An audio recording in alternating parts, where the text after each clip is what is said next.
समस्याओं से रूबरू होने छिंजवार चौकी में लगा जन चौपाल। लोगों की समस्या से रूबरू होने एवं जनता का विश्वास अर्जित करने रीवा शहर के छिंजवार चौकी में जन चौपाल आयोजित किया गया। चौपाल की नौ पहल करते हुए सीएसपी डॉक्टर रितु उपाध्याय एवं चौकी प्रभारी प्रशांत शुक्ला आम जन से रूबरू हुई, सभी की समस्याएं सुनी और उन समस्याओं का त्वरित निराकरण भी की। बताते चले कि रीवा शहर के चुरहटा थाना अंतर्गत छिंजवार ग्राम में जन चौपाल आयोजित किया गया। गौरतलब है कि रीवा आईसी गौरव राजपूत, डीआईजी राजेश सिंह चंदेल, एसपी विवेक सिंह एवं एडिशनल एसपी आरती सिंह के निर्देश पर ग्राम छिंजवार में जन चौपाल आयोजित भी की गई। इस अवसर पर सीएसपी डॉक्टर रितु उपाध्याय के साथ चौकी प्रभारी प्रशांत शुक्ला भी प्रमुख रूप से मौजूद रहे। उक्त आयोजन में आए जन से चर्चा की, साइबर क्राइम, नशा के विरुद्ध अभियान चलाने, महिला सुरक्षा, शिक्षा का महत्व के संबंध में जागरूक एवं अन्य महत्वपूर्ण विषयों पर चर्चा करते हुए गर्मी के मौसम में नरवाई पराली न जलाने की अपील की, ताकि आगजनी जैसी घटनाओं को रोका जा सके। उन्होंने पढ़ाई का खर्चा न उठा पाने वाले बच्चों की मदद का आश्वासन देते हुए बताया कि पढ़ाई जीवन की दिशा बदलने का महत्वपूर्ण साधन है। साथ ही बताया कि आप सामान्य जन के साथ पुलिस की भूमिका में भी रह सकते हैं, पुलिस आपके सहयोग के लिए है। कहा कि हम अपराध के विरुद्ध एकजुट होकर काम करें। अपराध की जानकारी और सूचना देने वालों के नाम गोपनीय रखे जाएंगे, इसलिए आगे आकर अपराध की सूचना हमें बताएं। इस जन चौपाल में ग्रामीण जन द्वारा बताई गई समस्याओं को गंभीरता से लेते हुए त्वरित निराकरण की बात कही। वरिष्ठ अधिकारियों के मार्गदर्शन में जन चौपाल का आयोजन किया गया है। ये नव पहल है ग्रामीण जन से मिलने की। इसमें हमने पहला जो गांव चुना है वो नौवस्ता चौकी का छिंजवार गांव चुना है।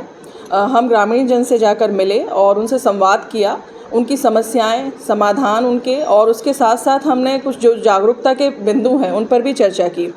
जैसे महत्वपूर्ण बिंदु थे साइबर क्राइम, महिला सुरक्षा, नशे के विरुद्ध अभियान। साथ ही हमने उन्हें ये भी बताया कि शिक्षा कितनी ज़्यादा महत्वपूर्ण है और बच्चों को शिक्षा की तरफ बढ़ाएं। जब बच्चे शिक्षा की तरफ रहेंगे, खेलकूद में रहेंगे तो नशे से दूर रहेंगे।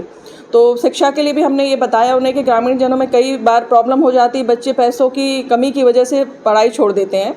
तो हमारी ये पहल भी है इसके साथ साथ कि यदि कोई बच्चा ऐसा है जो पढ़ाई छोड़ रहा है तो हम सब उसकी मदद के लिए तैयार हैं। हमारे पास आकर वो संपर्क कर सकते हैं। मैंने अपना नंबर भी उन्हें दिया है कि आप व्हाट्सएप पे मुझे जानकारी भेज सकते हैं। साथ ही ये बताया कि आपराधिक तत्व जो होते हैं ग्रामीण स्तर पर काफ़ी जानकारी होती है उनकी, पर वो हम तक नहीं पहुँच पाती है।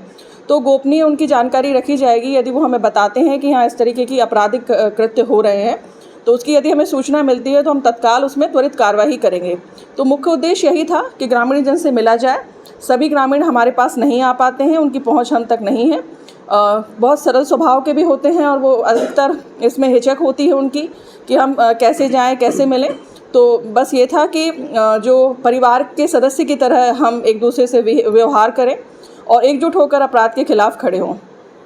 ये कि जो संवाद है पुलिस और जनता के बीच, संवाद धीरे धीरे कम हुआ, क्या इसको स्थापित करना भी एक बड़ा उद्देश्य होगा? बिल्कुल, ये बताना भी ज़रूरी है कि एज अ पुलिस ऑफिसर मैं भी किसी के घर की बच्ची हूँ और हम कई बार ये होता है कि पुलिस के विरुद्ध हो जाते हैं हम सिविलियंस। कई बार आपने देखा है कुछ घटनाएं ऐसी हुई हैं कि उन्हें लगता है पुलिस हमारी दुश्मन है, पर ऐसा नहीं है। हम आपके साथ के हैं, हम आपके घर के सदस्य जैसे हैं। तो हम पुलिस ऑफिसर होने के साथ साथ सिविलियन हैं और मैंने उन्हें ये बताया कि आप सिविलियन होने के साथ साथ पुलिस ऑफिसर भी हैं। आपकी भूमिका भी उतनी ही महत्वपूर्ण है वहाँ। यदि आप हमें जानकारी देंगे तो आप पुलिस ऑफिसर की भूमिका में ही हैं।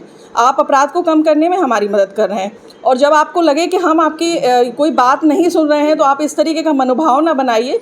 कई बार होता है कि आप अपनी बात अच्छे से नहीं रख पाते हैं तो ये दिक्कतें क्रिएट होती हैं, परंतु हमारा उद्देश्य इस तरीके का कभी नहीं होता है पुलिस का कि आपकी मदद ना की जाए। हम हर संभव प्रयास करते हैं कि आपकी मदद की जाए। तो वो जो एक मन में भाव होते हैं उसको लेकर भी बात थी कि हम आपके परिवार के सदस्य ही हैं। हम सब एकजुट होकर जब काम करेंगे तभी बेहतर परिणाम निकलेंगे।